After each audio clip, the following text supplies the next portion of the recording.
আজকের তোমাদের উচ্চ মাধ্যমিক পরীক্ষা শেষ হলো। আশা করি সবার পরীক্ষা ভালো হয়েছে, এটা আশা রাখি।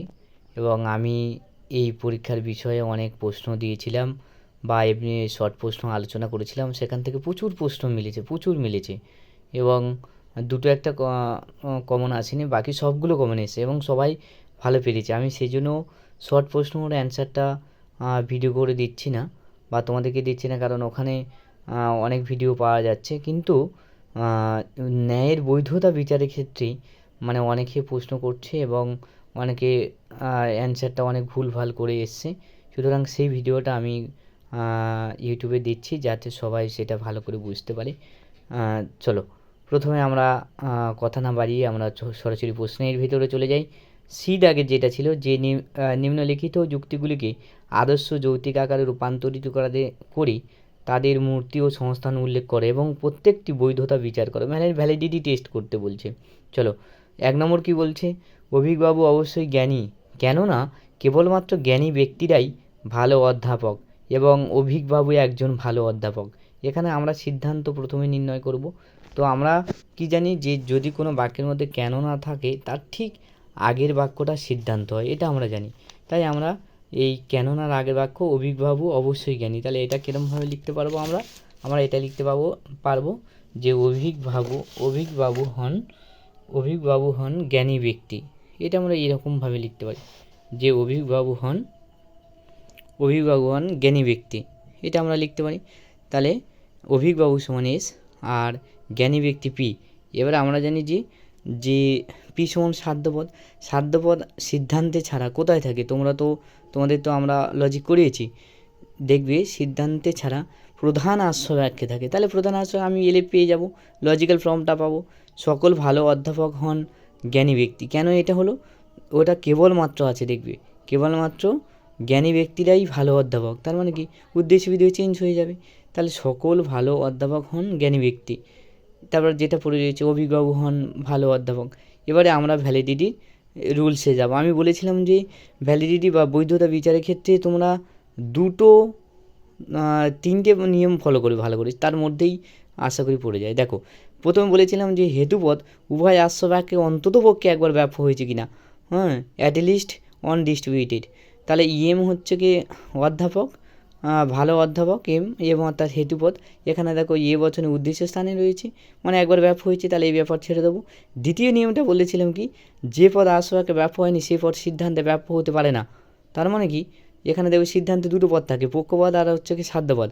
তাহলে পক্ষপদ মানে অভিব্যক্তি এ বচনে উদ্দেশ্য স্থানে রয়েছে, তাহলে ব্যাপ্য হয়েছে।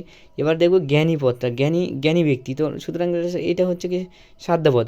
দেখো প্রধান আশ্রয় বাক্যে এলেফে যেখানে রয়েছে বিধেয় পদ রয়েছে এ বচনে, আমরা জানি এ বচনে বিধেয় পদ অব্যাপ্য, কিন্তু এখানে সিদ্ধান্তে এসেও সে অব্যাপ্য হয়েছে, সুতরাং তাতে কোনো যায় আসে না, সুতরাং বৈধতার নিয়মের দিকে এগিয়ে যাচ্ছে।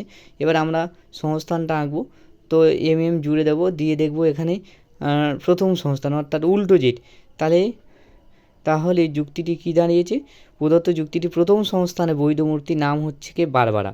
ঠিক আছে, এবার তোমাদের ব্যাখ্যা করতে হবে, ব্যাখ্যা যেভাবে শেখানো হয়েছে।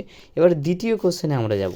ঠিক আছে, দ্বিতীয় কোশ্চেনে কী বলা ছিল, দ্বিতীয় কোশ্চেনে বলা ছিল যে যেহেতু অজয় স্নাতক নন সেহেতু অজয় ওই পদের যোগ্য নন। বিষয়টা ভালো করে বোঝো, যেহেতু অজয় স্নাতক নন মানে যেহেতু অজয় কোনো একটা ব্যক্তির নাম, সে বিএ পাস করেনি, সেহেতু সেই ওই পদের যোগ্য হবে না। তাহলে সিদ্ধান্ত কি, ওই পদের যোগ্য হচ্ছে না, তার কারণ কি সে স্নাতক পাস নয়, তাই নাকি? তাহলে এখানে সিদ্ধান্ত সেহেতুর পরেরটা সিদ্ধান্ত আমরা বলেছিলাম। তাহলে এবার আমরা সিদ্ধান্ত করব অজয়, তাহলে এখানে একটা সিদ্ধান্ত আমরা কি করছি দেখে নিই, অজয় নন ওই পদের যোগ্য ব্যক্তি, বা অজয় নন ওই পদের যোগ্য। তারপরে কি হচ্ছে, অজয় নন স্নাতক পাস ব্যক্তি। ওই পদের যোগ্য নয়, তার কারণ কি সে স্নাতক পাস করেনি, বিএ পাস করেনি। তারপরে প্রধান আশ্রয় বাক্য আমরা দিতে পারি সকল স্নাতক পাস ব্যক্তি হন ওই পদের যোগ্য। যেহেতু স্নাতক পাস করলে ওই পদের যোগ্য হবে, সেহেতু অজয় তো স্নাতক পাস করেনি, তাহলে ওই পদের যোগ্য সে হয়নি। এখানে আমরা বৈধতা বিচারের ক্ষেত্রে দেখব যে হেতুপদ মানে স্নাতক পাস একবার ব্যাপ্য হয়েছে, ওখানেও ব্যাপ্য হয়েছে, দ্বিতীয় আশাবাক্যও ব্যর্থ হয়েছে। কিন্তু ভালো করে লক্ষ্য করো তো, আমাদের যে নিয়মটা ছিল, যে ব্যর্থতার নিয়মটা ছিল, যে পদ আশাবাক্যে ব্যর্থ হয়নি সে পদ সিদ্ধান্তে ব্যর্থ হতে পারে না। এক্ষেত্রে দেখো যে প্রধান আশাবাক্যে ওই পদের যোগ্য যে সাধ্য পদটা বচনে বিধেয় স্থানে থাকার কারণে ব্যর্থ হয়নি, কিন্তু ওই পদটা এসে সিদ্ধান্তের বিধেয় স্থানে বচনে বসেছে। আমরা জানি বচনে উভয় পদ ব্যর্থ, এটা আমরা বুঝিয়েছি বা আমরা জানি।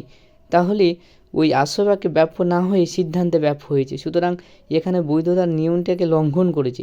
তাই এখানে কি দোষ করেছে? প্রদত্ত যুক্তিটি অবৈধ সাধ্য দোষে দুষ্ট হয়েছে। এবার সেভাবে তোমাদের ব্যাখ্যা করতে হবে। ঠিক আছে, আশা করি তোমরা বুঝতে পেরেছো। না বুঝতে পারলে আমাকে জিজ্ঞেস করবে, আমি আবার তোমাদেরকে এ বিষয়ে আমি বলে দেবো। এবং শর্ট প্রশ্নগুলো আমি দিচ্ছি না, তার কারণ হচ্ছে শর্ট প্রশ্নগুলো তোমাদের সব জানা পড়েছে এবং একটা বা দুটো প্রশ্ন একটু ঘুরিয়ে দিয়েছে, সেটাও তোমাদের জানা ছিল। মিসআন্ডারস্ট্যান্ডিংয়ের জন্য সেটা তোমরা করতে পারোনি, সেটা কোনো অসুবিধা নেই, ভালোই হয়েছে সবাইয়ের। ঠিক আছে, চলো।